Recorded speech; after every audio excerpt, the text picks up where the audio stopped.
આજે આવી ગયા મફતમાં જમવા માટે અને પડી ગયું બુલેટમાં પંચર.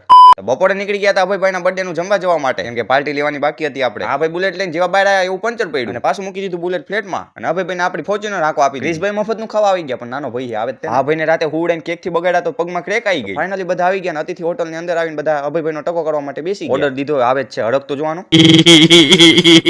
જમવાનું નથી આવ્યું તો એની પેલા ડુંગળી હોટાવાનું ચાલુ કરી દીધું. જો તમારા ભાઈ નવો ફોન લઈ લીધો, ગુચીનો ફોન હે 70000 નો.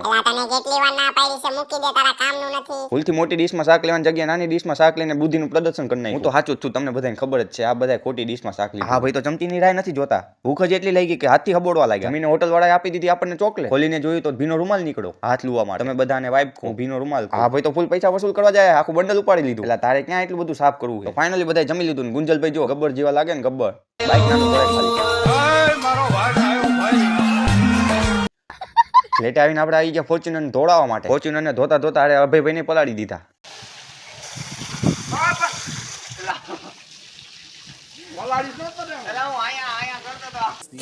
અરે જીમિતભાઈ આવ્યા હતા તો એમને વિડીયોમાં લઈ લીધા. કે તમે બધા વિડીયોમાં લો, મને લો. હા ભાઈ તો આઈસ્ક્રીમ ખાવામાં જ પડ્યા છે, હામું નહીં જો. સાંજે નીકળી ગયા યુગભાઈ દેવભાઈ સાથે આંટો મારવા. કાનભા મળી ગયા તો થોડીક વાર કેફેમાં બેસીને વિડીયોની વાતો કરી. કાનભાને પરસેવો છૂટી ગયો. લેપટોપ લઈને આવી ગયા હતા સોમ કાકા પાસે એપ ન ખાવા. બહાર આવીને જોયું તો ધવલ કાકા બેઠા હતા, તો એમની સાથે થોડીક વાર ડાયરો જમાયો. અરે તમે શું કરો? તો આજનો મારો મિની બ્લોગ પસંદ આવ્યો તો લાઈક એન્ડ ફોલો કરતા જઈજો.